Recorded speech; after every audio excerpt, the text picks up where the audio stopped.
सुजस आवाज राजस्थान, एक आवाज जो हमेशा आपके साथ, जन जन के साथ हाजिर है। ताजा तरीन पेशकश।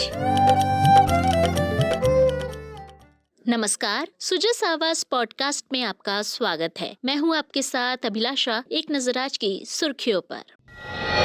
प्रदेश भर में आयोजित किए गए स्वच्छता जागरूकता एवं श्रमदान कार्यक्रम। मुख्यमंत्री ने जल महल की पाल पर किया श्रमदान, जन समूह को दिलाई स्वच्छता की शपथ। 16 से 24 दिसंबर तक होगा 8 दिवसीय शहरी समस्या समाधान शिविर 2025 का आयोजन। आमजन की समस्याओं का होगा समाधान। किसी भी प्रकरण को रिजेक्ट करने पर स्पष्टीकरण देना होगा अनिवार्य। सर्द मौसम में बेघरों के लिए प्रदेश सरकार संवेदनशील। प्रदेश भर में स्थायी और अस्थायी आश्रय स्थल बन रहे बेसहारों का सहारा। 138 नगरीय निकायों में लगभग 12,000 व्यक्तियों की क्षमता के 238 स्थायी आश्रय स्थल हो रहे संचालित। और अब खबरें विस्तार से।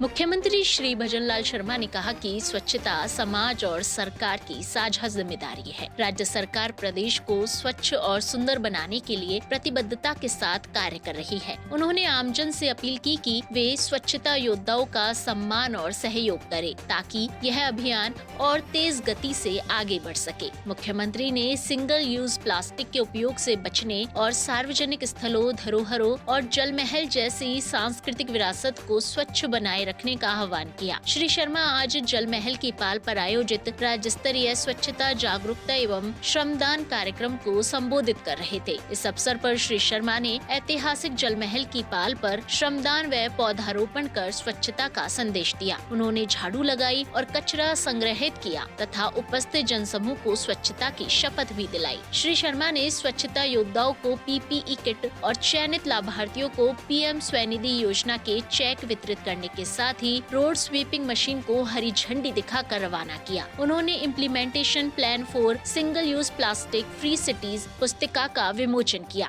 तथा स्वच्छता के कर्तव्य पट्ट पर हस्ताक्षर भी किए। जब हम देवों के स्थान और हमारे विरासत स्थलों को देखते हैं, चाहे हमारा धार्मिक स्थल हो, चाहे हमारे विरासत का स्थल हो, मित्रों, हम सभी का दायित्व बनता है उसको संरक्षित भी करें और उसको स्वच्छता का भी ध्यान रखें, क्योंकि ये हमारे प्रेरणादायक है।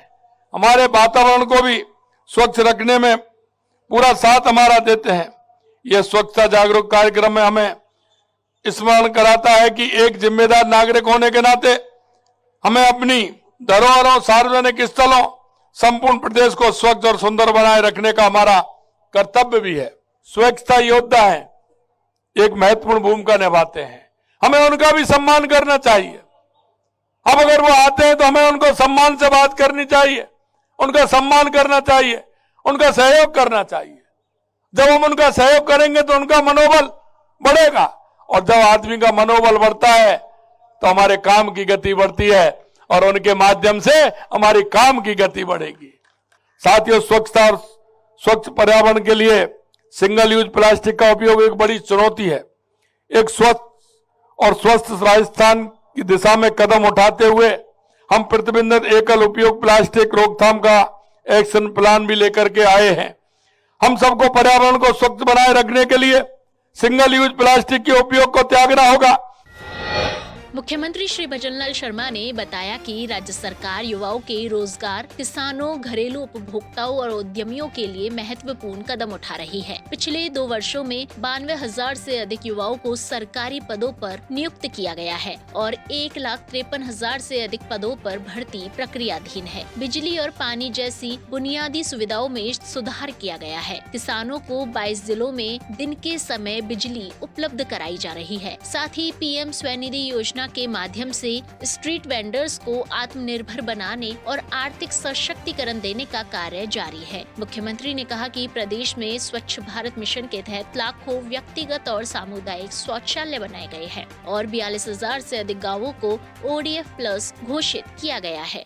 महामारी के समय जब देश मानव जीवन के साथ ही आजीविका के संकट से जूझ रहा था, उस समय देश के यशस्वी प्रधानमंत्री नरेंद्र मोदी जी ने एक PM स्वनिधि योजना शुरू की थी। आज मुझे सम्मान देते हुए खुशी है मैं हमारी बहन से पूछ रहा था कि आपने काम कहां से स्टार्ट किया।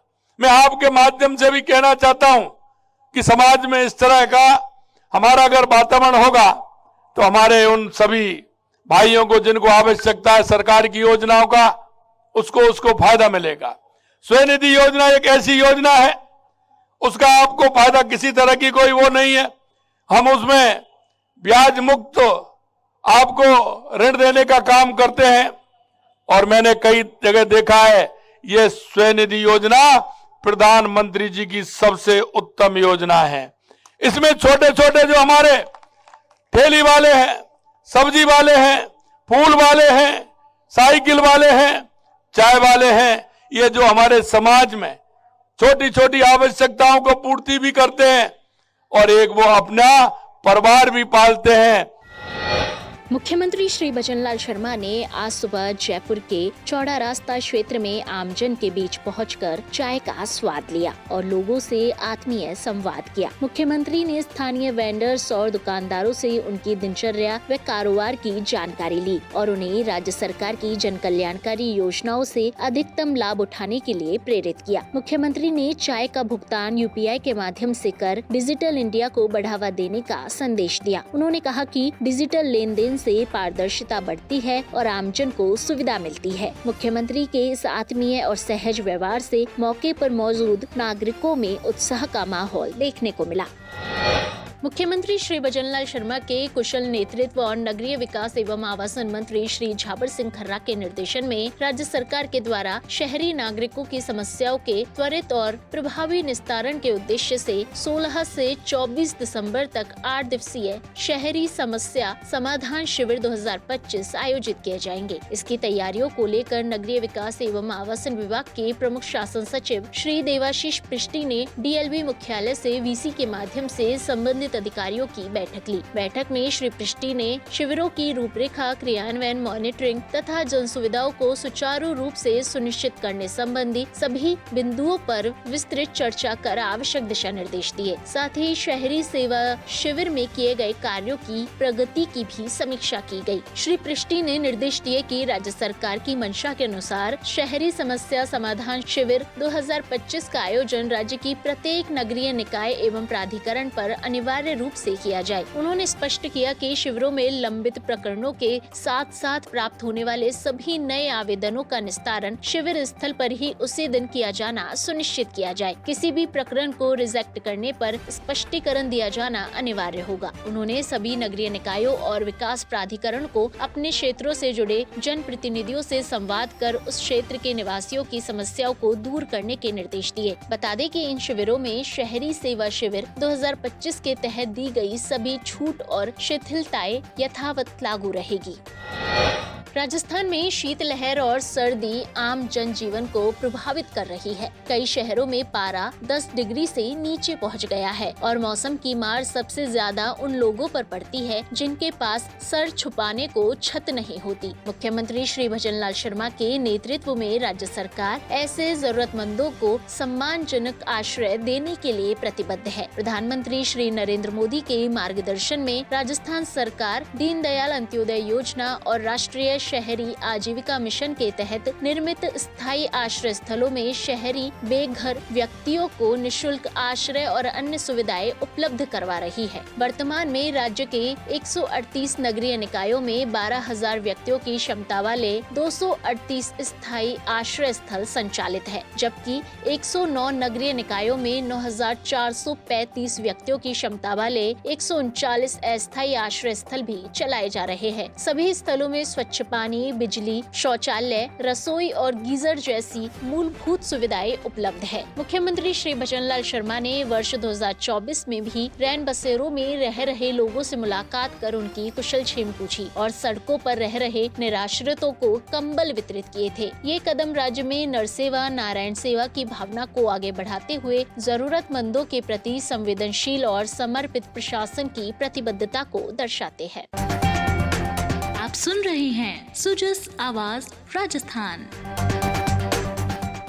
सुजस आवाज पॉडकास्ट में आज के लिए इतना ही। फिर होगी आपसे मुलाकात, तब तक के लिए नमस्कार।